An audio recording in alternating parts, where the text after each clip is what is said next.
Em nome do Pai, do Filho e do Espírito Santo. Amém.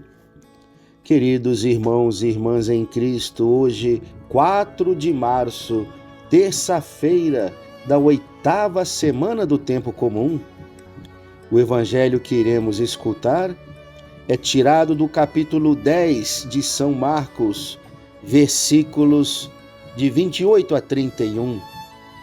Naquele tempo, começou Pedro a dizer a Jesus: Eis que nós deixamos tudo e te seguimos. Respondeu Jesus: Em verdade vos digo, quem tiver deixado casa, irmãos, irmãs, mãe, pai, filhos, campos, por causa de mim e do Evangelho, receberá 100 vezes mais agora, durante esta vida, casa, irmãos, irmãs, mães, filhos e campos, com perseguições, e no mundo futuro, a vida eterna. Muitos que agora são os primeiros serão os últimos, e muitos que agora são os últimos serão os primeiros. Palavra da salvação. Glória a vós, Senhor. O evangelho de hoje é continuação do evangelho de ontem, onde Jesus chamava aquele jovem rico para segui-lo, lhe fazendo a proposta de deixar todos os seus bens para trás. E o jovem se retirou triste, deu as costas para Jesus, pois não quis abrir mão de suas riquezas. Para expressar com clareza que o apego aos bens materiais impede o progresso espiritual, Jesus apelou para 2 extremos. O maior animal daquela região era o camelo, e a menor passagem conhecida era o furo de uma agulha. Agora era só juntar os dois, como Jesus fez. É mais fácil um camelo passar pelo fundo de uma agulha do que um rico entrar no reino dos céus. Todos se assustam. E os discípulos perguntam: então quem se salvará? Ninguém?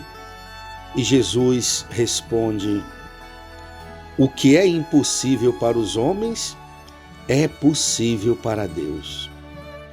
E Pedro resolve arriscar, lhe fazendo uma outra pergunta: e nós que deixamos tudo e te seguimos, o que ganharemos em troca? O ser humano, na sua experiência religiosa, está sempre caindo na tentação de fazer negócios com Deus, de negociar o céu. Queremos o céu, em troca, arriscamos a dar um pouquinho do nosso tempo para Deus em orações rápidas e mecânicas.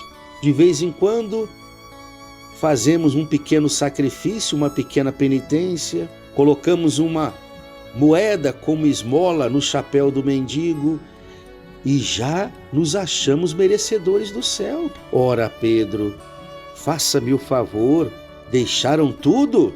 Que foi que você deixou, Pedro? A sogra velha e doente? Aquela barca velha e cansada que fazia água quando o vento embravecia? Aquelas velhas redes que vocês estavam remendando quando o mestre o chamou? Aquele lago avarento que vocês chamavam de mar e que deu peixes em abundância apenas 3 vezes em todo o evangelho? Exatamente quando Jesus fez 3 milagres em relação às pescas milagrosas? O que é que você deixou, Pedro? Assim somos nós, tal como Pedro e seus companheiros. De que foi que abrimos mão para seguir a Jesus? Diplomas que mofam nas gavetas?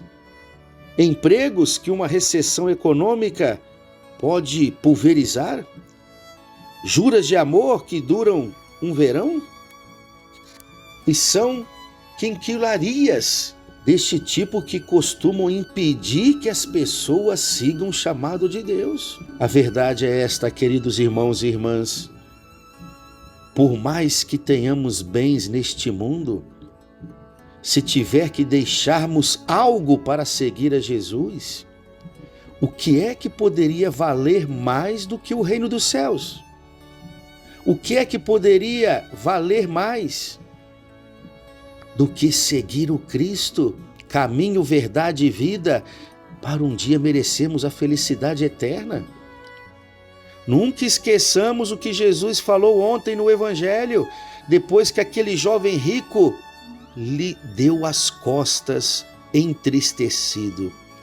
O que adianta o homem ganhar o mundo inteiro e vier a perder a sua alma para sempre? Por isso que Jesus ainda dá uma resposta consoladora para Pedro, dizendo: todos aqueles que tiveram deixado casa, irmãos, irmãs, mãe, pai, filhos, campos, por causa de mim e do Evangelho, receberá 100 vezes mais agora, durante esta vida. Casa, irmãos, irmãs, mães, filhos e campos, com perseguições, e no mundo futuro a vida eterna. Ninguém ficará sem a sua recompensa por ter renunciado a alguma coisa neste mundo para seguir a Jesus. E olha que a recompensa será muito desproporcional. Deixando os nossos bens ou prazeres terrenos, receberemos em troca a vida eterna.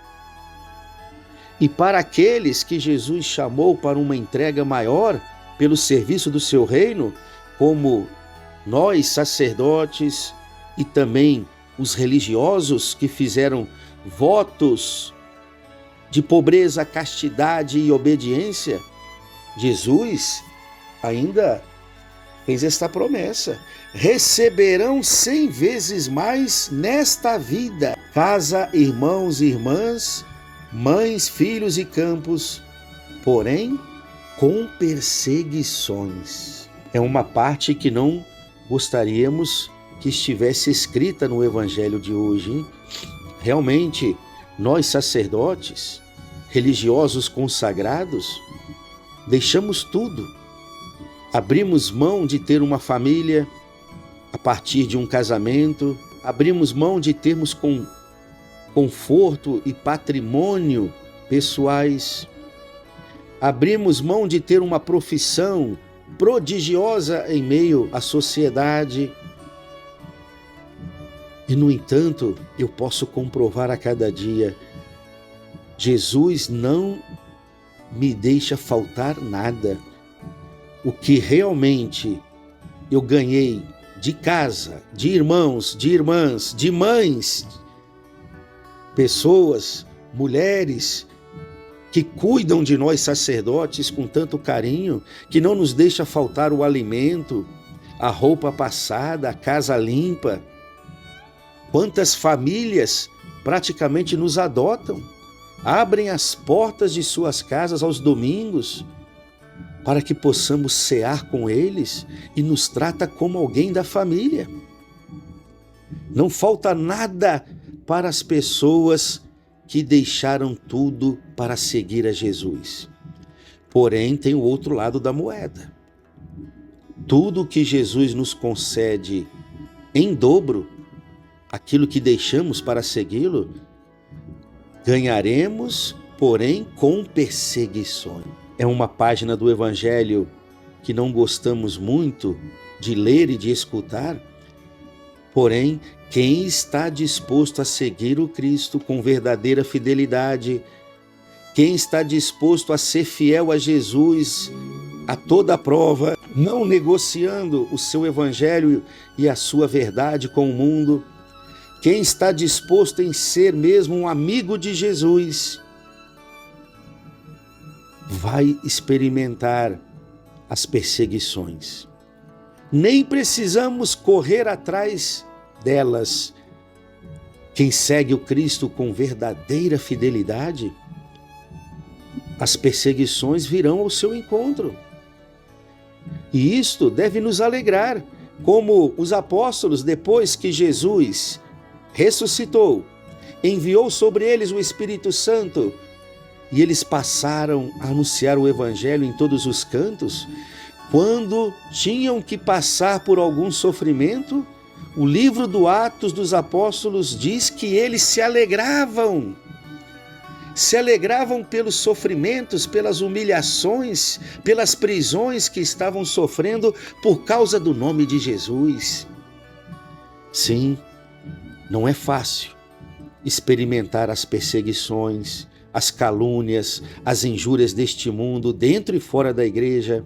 Ao mesmo tempo, se as perseguições vieram ao nosso encontro por causa da nossa fidelidade ao Cristo, temos que nos alegrar, pois é sinal que estamos no caminho certo. Cuidado se o mundo nos aplaude.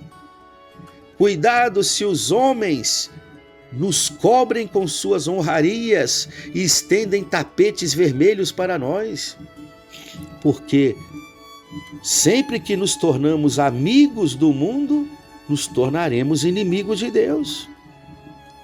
As perseguições é sinal de que estamos no caminho certo. E o que deve nos alegrar ainda mais, estamos no caminho certo para recebermos um dia o bem maior, a recompensa maior que Deus quer nos dar, a vida eterna, a felicidade eterna. Louvado seja o nosso Senhor Jesus Cristo, para sempre seja louvado. O Senhor esteja convosco, Ele está no meio de nós. Abençoe-vos o Deus Todo-Poderoso, o Pai e o Filho e o Espírito Santo. Amém. Todas as terças-feiras, na devoção popular da igreja, é dia de fazermos memória e rezarmos aos santos anjos. Hoje te dou como sugestão, reze ao seu anjo da guarda, de forma espontânea, agradeça a ele por ser o seu amigo fiel de todas as horas, e reze também a ladainha de São Miguel Arcanjo.